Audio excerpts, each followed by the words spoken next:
Hey, how's it going? Mr. Bill here, and today I'm going to show you how to add more depth to certain things using reverse effects. So I've got this tune that I'm writing here. It sounds like this.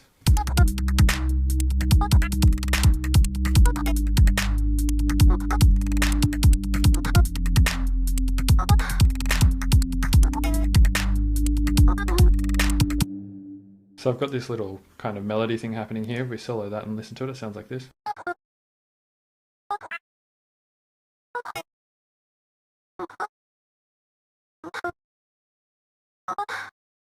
So it sounds like that. And I want to add more depth to that. So what I'm going to do here is I'm going to bounce a couple of these end hits with reverb and delays on them. So we've got this little end hit here, and this one here, and all these little hits. So what I'm going to do is I'm going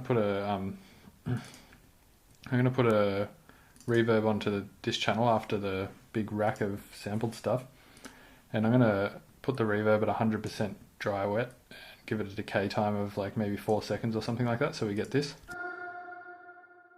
and we just get a big long hit. Then I'm going to create another audio channel, and I'm going to bounce that down. So I'm just going to call this reverse verb hit, and I'm going to do this for every second vocal hit. So let's just go to vocal hits here, take our input from vocal hits, put record arm on, and we'll just record every second hit. So we've got this one here,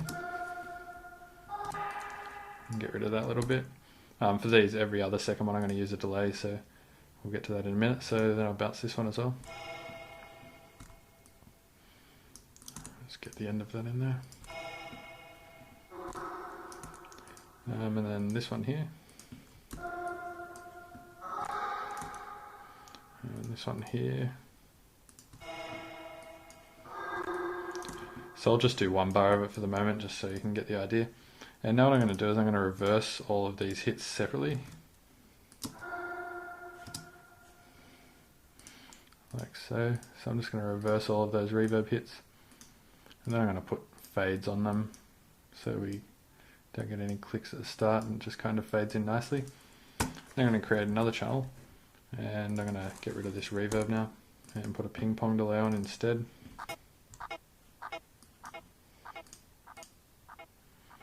So I'll probably put a quicker delay time. So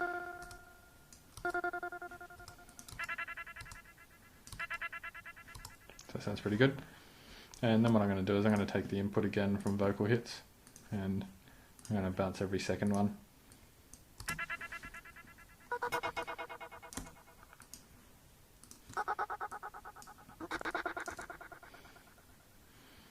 And this one here.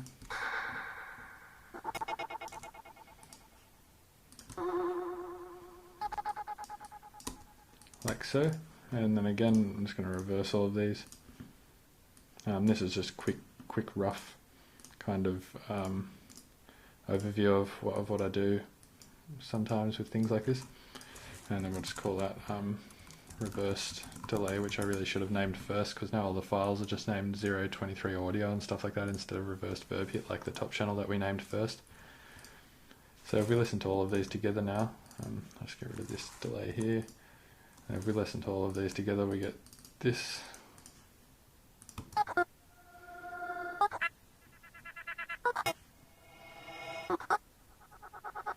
So you get a bit more interesting stuff happening. So if we listen to those in the mix now.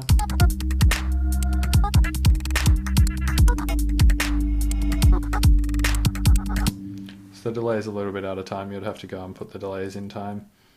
And then another trick that I'm going to show you is reverse reverb. So I'm going to get rid of both of these channels now. I'm going to create another channel and just call this, I'll just call this vocal hit bounce. And we'll just bounce down those vocal hits like so.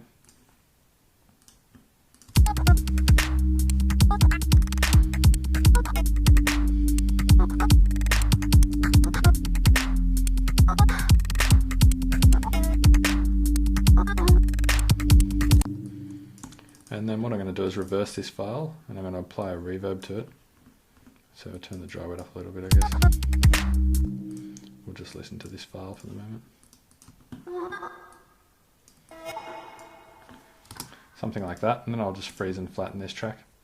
So I'll just right click and click freeze, and that just pretty much renders the audio offline, and then we can just right click in that channel again and go flatten, and now we have all of this audio here for us with reverb on it, reversed. And now if I consolidate this file and I reverse that again, and then I move that back into time, now all the reverb happens before the actual signal, so we get reversed reverb basically. So the reverb is happening before the signal rather than after it, and we get something like this.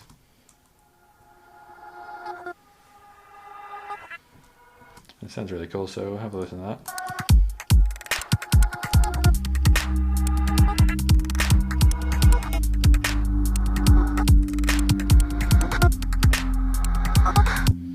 So it sounds kind of cool, and you can kind of layer all those ideas up together.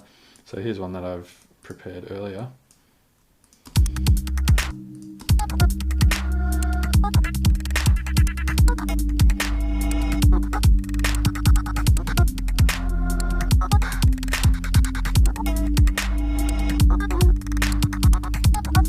So it sounds kind of nice.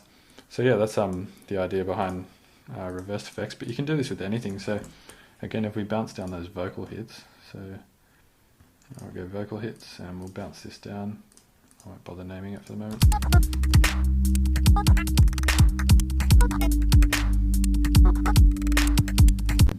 So I've just got one bar or so of that.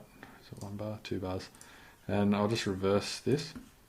And now what I'm going to do is apply compression to this track, so we'll get reversed compression basically. Turn that down a little bit. So we'll see how that sounds. I'll actually bounce this into a new channel. So I'll just call this rev comp. Put capitals in so it looks tidy. And bounce that from 22 audio. So it's not that exciting because compression kind of doesn't sound amazing.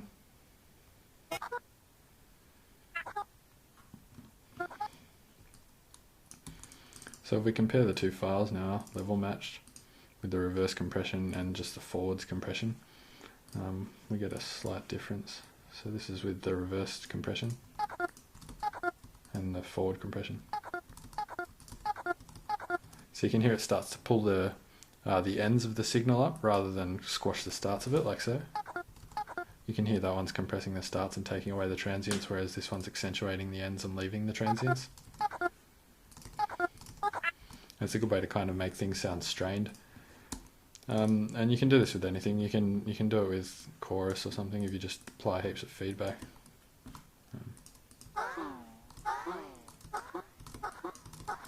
Anything with a tail really, you can bounce that down as reversed effects. So yeah, hopefully you enjoyed that. Have fun with the reversed effects. Cheers. Go to MrBillsTunes.com.